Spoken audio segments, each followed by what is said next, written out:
Hey, what's going on, guys? We are in the Obsessed Home Theater lab. Look what just came in. We finally have some Kallos 12 subs. So while Rusty's starting to unbox that, this is the Kallos 465. It's a new series from JTR. So this is designed for still high output, but just has a nicer finish. You can see the woodwork here versus just kind of the black finish here. So we're gonna do a quick unboxing. We've got an event happening this morning called Cars and Culture. So as you can see, we got really thick padding. Dude, look at that. That's a thick grill. That's a beast, man. All right. Yeah, it's solid wood grill. Rounded edges. There you go. go. Look at there. Dude, that's a beefy surround, isn't it? This is the first time I've seen this. So I know Scott Newby's had a prototype in his house. And so you guys are witnessing this for the first time with us. So while Rusty's doing that, so this is a 12-inch subwoofer, high excursion. This is in natural finish. So Jeff makes the 465s and the smaller 265, which is kind of like this size right here. So those are in natural and black, but the 12 sub is only going to be available in this natural finish right here. All right, you're brave. He's just gonna beast it. Don't bust your back out. All right. So yeah, so this is, you guys are seeing this firsthand, just like we are. I definitely like the aesthetics of that. You can see the driver's flush with the front. We've got a 2,000 watt amplifier back here. So we've got pretty similar controls. We've got gain, LF adjustment. So this is how you add basically like a house curve. Let's see, crossover, delay, RCA inputs. We also have XLR, and you can daisy chain these. You can plug one in here and then come out of here to a second one. I'd recommend, if you've got, 2 or 4 XLR outputs on your AVR or processor, do it that way instead of daisy chaining. That way you can time align them and everything. And then up here, you can use a 12 volt trigger, set it to on or all the way on. Or off, I guess. But yeah, I like this, man. This is super low profile. So measurements on this, if I remember correctly, were about 12 and a half wide, like as far as deep. And then we've got 14, it's either 14 or 14 and a half wide this way and tall. So one of the benefits of this, as you can see here, 12 and a half inches versus say the RS1, which is much thicker and deeper and quite a bit taller. So cost on this is $36.99. And like I said, we only get one finish right now, just the natural. But man, I like that. So we're gonna get 2 of them set up in the room. We've got some guests that are coming over. We thought this would be a good opportunity to let them hear Kallos. Our thought is, I want to put 2 of those, kind of hide them back there in the corners. And so when guests come in, they're going to be listening. I'm just curious what they're going to think. They're probably going to think, oh man, I'm listening to some 18s. So we're just going to see how well dual 12s work in this room. And then we'll share with them, nope, you weren't listening to 18s, you were listening to 12-inch subwoofers. I know Jeff hasn't produced actual numbers as far as measurements yet, but he said that they will perform similarly to the RS1, just less output. So we should get pretty good extension. Of course, I'll take some measurements, but today's just gonna be a fun day. All right, guys, so a change of plans. So we just finished up the event. It takes about 2 hours to get home. I decided to bring the Kallos to my house because I want to see what these sound like in my dedicated theater room. We didn't have a time to get these set up in the lab. Everybody started getting there and coming in the room a little bit early. So right when we were about to, we'd finished filming the unboxing and I made a little short. And then I was like, oh crap, we still got to run Dirac. I'm like, you know what? It's going to be halfway done. I don't want to give them an improper demo. So I'm excited to check these out. I want to see what these can do. So here we've got the Kallos 465s. We're going to get these set up in my dedicated theater room. I also want to listen to them in my living room. And so let's get them in there. Let's see what they sound like. All right, so I've got the Kallos 465 set up here in the living room on some speaker stands. Ideally, most of the time, you're probably going to want to mount those on the wall. Right now, this is just a temporary setup. I wanted to see how do these sound in a typical living room, and not a dedicated theater room, not a room that's acoustically treated. You're probably gonna hear some echo in my voice because, as you can see here, my room has a lot of hard surfaces, probably just like yours does. And so here is the kitchen. It's open to a breakfast nook back here. We've got 12-foot ceilings. This room is also open to the dining room over here. And so a lot of open space, big room, lots of hard surfaces, but honestly, that's pretty typical probably with what most of you are dealing with in your home. Let me know in the comments. Is this maybe not the size of the room, but is this typical? Do you have acoustic treatment in your room, or are you just kind of rocking what you've been given, which is oftentimes bare walls? So we've got the 465s here. This is the natural finish. And then down here, we have two Kallos 12 subs. So we got the magnetic grill right here. So I'm excited to get these calibrated. I'm gonna run a direct calibration. My thought is I'll probably run calibration and have a couple of different presets. So I'm using, actually I'll go ahead and show you. So down here, I'm using an Onkyo RZ30. It's gonna be kind of dark to see. Onkyo RZ30 right here. Using this as a preamp, coming down to 2 Outlaw Audio. These are the 2220s model numbers. So lots of clean power.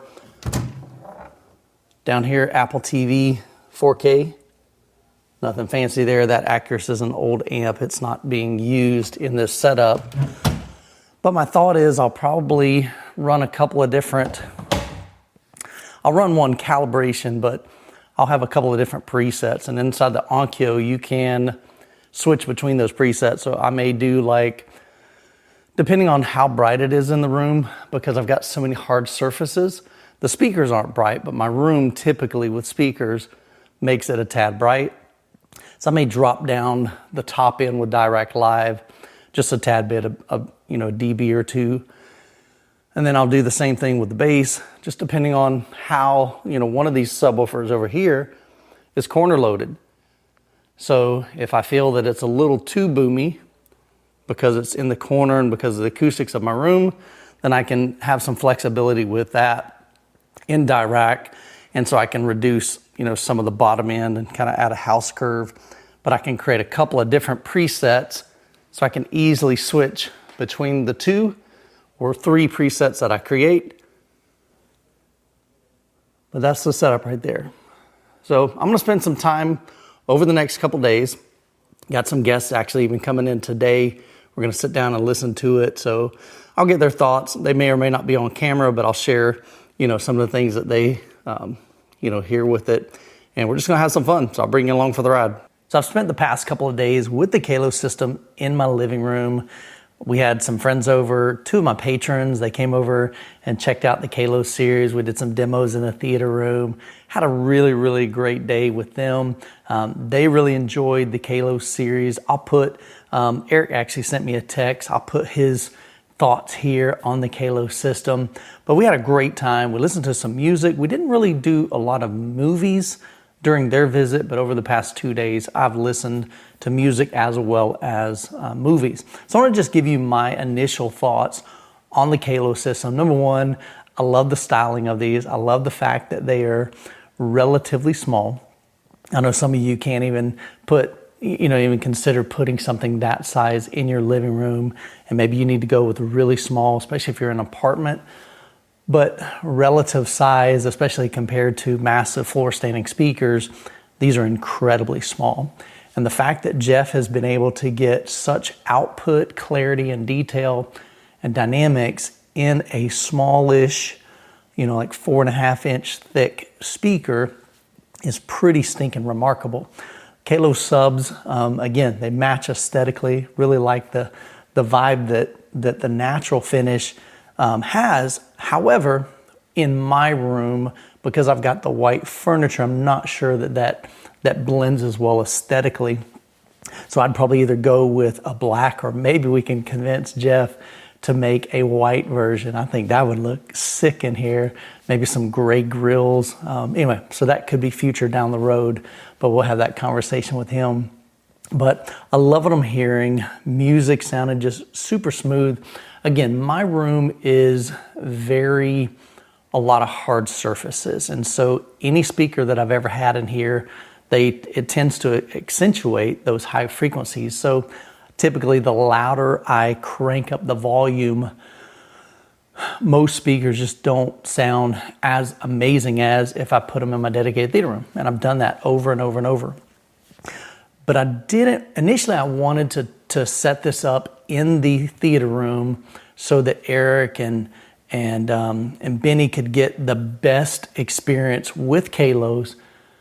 But then the more I thought about it, and even they agreed with me, it defeats the whole purpose of this system. This system, can it be put in a dedicated theater room? Absolutely. In fact, here's some photos that I just saw on Facebook of a guy that did, I think he's got 9 of the Kallos 465s as his bed layer speaker. I don't remember what he's running for subwoofers. I think he's running bigger subwoofers, not the 12 subs. But he's doing that in a dedicated theater room. Then he's using the 265s on brackets, and he's angled those down. I'll actually link to his, he wrote an article in the AVS forum. So he's got more photos and kind of his thoughts on the system. So I'll link that in the description if you guys want to check that out. So these definitely can be used in a dedicated theater room, but the whole goal behind this series was, Jeff, we love your products, we love your speakers, love your subwoofers, but they're huge and they're big black boxes, and a lot of living rooms aren't going to put those. And so a lot of you guys have been watching all my videos on JTR and you're like, Michael, that looks cool. I know they sound great. They measure really well. They dig really deep, but they're just too big. And my wife or spouse or my significant other or my girlfriend or whoever, they're not going to put that in the living room. And so that's like a no for you. So we wanted to see if Jeff would create a series that would be more conducive to a living room, but it wouldn't sacrifice as much quality. And what I mean by that is size does matter, especially in subwoofers. Anytime you take a subwoofer and shrink it down, you pay a premium for convenience, not convenience, you pay a premium for that smaller form factor because they're trying to get as much power, as much impact from that smaller driver. So this is a 12-inch driver. It's got 36-inch X-Max on that. That's huge. But the truth is, physics is physics. And so in this room, when I'm watching movies and when I'm listening to music, the 50 hertz range, and these definitely provide some tactile feel. Where you're going to lose a lot of the output is in those lower frequencies because it'll play down to, and we'll go into RAW in just a little bit and I'll show you the measurements. But I measured these roughly down to about 22 hertz and then they start dropping off after that. And I just looked on Jeff's website to see if he had posted any measurements because for a while he hadn't had any. And his measurements line up with what I measured here in this room, and that was down to 22 hertz, up to 800 hertz. And he said that's actually amazing for things like waveforming. It's actually really, or I'm sorry, not waveforming, but direct art. And so active room treatment. So if you've got that ability, these may be a great fit for that. So listening to music, I really enjoyed what I heard. Like I said, detail, clarity, just a beautiful sound. These provided pretty solid punch, but this is a massive room. I've had 15s in here, I've had dual 15s in here, and I've never once pressurized this room. I think it's kind of impossible even with 15s, much less 12s, because I've got this big floor plan here, opens up to the kitchen, opens up to the dining room, and then there's a hallway that goes down that way. So all of that base is having to fill all that in order to pressurize it. So if you have a much smaller room, if you got 10-foot ceilings, 8-foot ceilings, if you've got, you know, an enclosed room, you're going to get a lot more pressurization in the room than I ever could in this room. And this is going to open up really a whole new customer, somebody that would not consider JTR. You guys may look at this and go, oh dang, I could fit something like this in my living room. Those would fit way better than big honking speakers, but I'd still get, you know, and I don't know what percentage of that, but these aren't going to perform as well as like a 212 RT. But you could probably fit 10 of these inside a 212 RT. So again, it's a difficult comparison, but I've never heard an on-wall speaker quite like this. Now, truthfully, I haven't heard a ton of on-wall systems. A lot of people don't really even make those. But the fact that these have extreme high SPL, I think they're rated to about 123 dB. So you won't have any problem reaching reference level with these. You have the ability to, because they're high sensitivity, you're not going to need a massive amplifier. You could drive these with an AVR, no problem. Scott Newby has a pair of these. I think he's doing an LCR in his setup, and he uses just an AVR. I don't think he's even running an amplifier. He's running those to extreme, not extreme, but I mean, more loud than you'll ever need. Now, some of you guys like the extreme. You like to crank it up beyond reference. I'm not like that. I'm at a reference or less, maybe even 10 dB less than reference. And so that's where I tend to be on these. But I think these are an awesome fit for a living room. What I'd love to do is jump into REW. We're going to take a look at the measurements of the subwoofer, and I'll show you exactly what I measured in this room. I took measurements of one subwoofer, then adding the second subwoofer, one subwoofer, then this subwoofer, then combining those without any correction. And then I show you with correction. So we'll dive through all of that and then we'll wrap up the video. So here we are inside of REW, which is Room EQ Wizard. So I've taken a measurement of the Kallos sub. So here down here, you can see this is the left JTR 12 sub. So that's the one over here that's corner loaded. It's right in the corner. So you can see we've got kind of squirrely all up and down. This is pretty typical. Anytime you measure a subwoofer in a room, your room is going to impact the frequency response of that. But we can just kind of see here that we've got, this is pretty inconsistent all the way through here. And then we start losing output at about 21 hertz, maybe 22 hertz, somewhere in there. You can see it starts dipping down, and then it dips down, dips down, and dips down. So just keep that in mind, because I'll show you, I measured the second subwoofer. So that was the left subwoofer. This is the right subwoofer. Pretty similar. We've got, now this is just the right one by itself. I turned the left one off. So you can see pretty similar frequency response, a little bit less output here in the probably 27 hertz to probably 38 hertz, a little dip there. Everything else is pretty consistent. So then I turned both of them on, measured them, and I think this is kind of a cool lesson here. Notice what happens. When you add a second subwoofer to your room, don't assume without any calibration that it's going to be a better, it's going to improve the bass in your room. This is a prime example. Adding a second subwoofer actually made it worse in this room before calibration. I'll show you with it after calibrated, but you can see this blue line, we get a lot deeper peaks here, or nulls here. So we're losing a ton of bass right here before we actually had good bass up here. Adding a second subwoofer created, I guess, like some phasing issues. And so we can see it messed up the frequency response here. We lost the output here. That's kind of in the middle, but then we lost a ton of output right here. And so again, I'm just curious. This is why we measure subwoofers. Adding a subwoofer to your room doesn't necessarily mean it's in the best location. Adding a second subwoofer doesn't mean that it's going to be a better performance in your room. So then I ran Dirac Live with bass control. And so let's do this. Let's go ahead and turn off this one and this one. So this is with both subwoofers before calibration.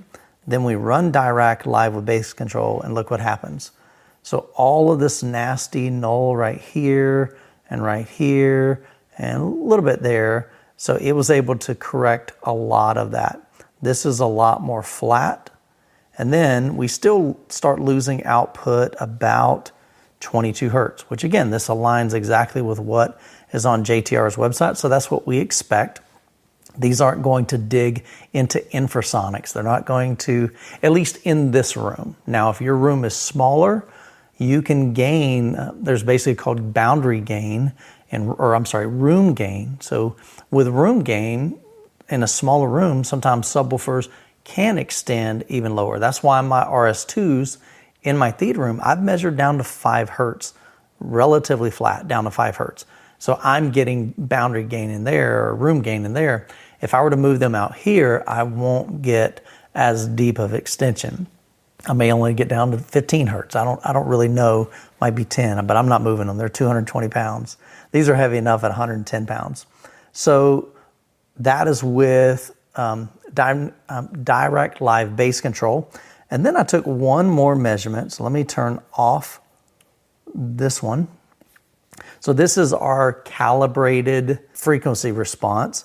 And so now let's look, I took a near field measurement. So all of these measurements were with a microphone pointing up at the ceiling as a near field measurement. So now I want to show you and I just realized I did not, golly, I got to take a new measurement. Dadgummit. All right, so let me explain what just happened. So I was about to show you the near field measurement.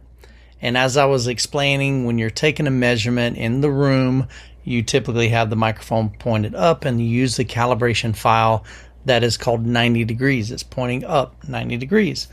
And as I'm explaining that, I'm like, oh shoot, I think I used the 90 degree calibration when I measured the near field, which you got the microphone pointed at the subwoofer. So therefore you would use the regular calibration file. So I just kind of froze and I'm like, you know what? I should just try to edit that out. And here's the reality. We're human. I screwed up, messed up. So I ended up taking multiple measurements, and I'm going to show you what I had before and what I had after. And I'm just going to be full transparent. I'm not sure which one is correct. I think it's the smooth one, but I've never seen anything look that smooth. Typically, I don't do near field measurements. I think I've only done one other near field measurement in one of my previous videos. Typically, I've always measured in this room from right here, the main listening position. And so you see the peaks and the nulls, and you see all the effects that the room is having on the subwoofer. So let's just dive into it, the last section of this. So we'll go ahead and, so this was the frequency response with both subwoofers with Dirac Live bass control. And so let's turn on the near field. This is the measurement that I took as a near field. So the issue, I remembered, I ended up taking this as a 90 degree calibration file. So this is the microphone is measuring or calibrating based on it being straight up, and then the sound is coming at the microphone at 90 degrees. Problem is I measured the microphone right in front of the subwoofer, so that'd be, regular horizontal. Anyway, I think it skewed this, because when you look at this, that actually is a better measurement than the near field, and that is almost never correct. The room is going to impact it. So that messed up that. So what it should have looked like is this right here. So you can see this is very smooth. And the reason why it's very smooth is because we've removed the room from the equation. So I'm going to turn off this one right here. So now you can see, now volume, volume is going to be different.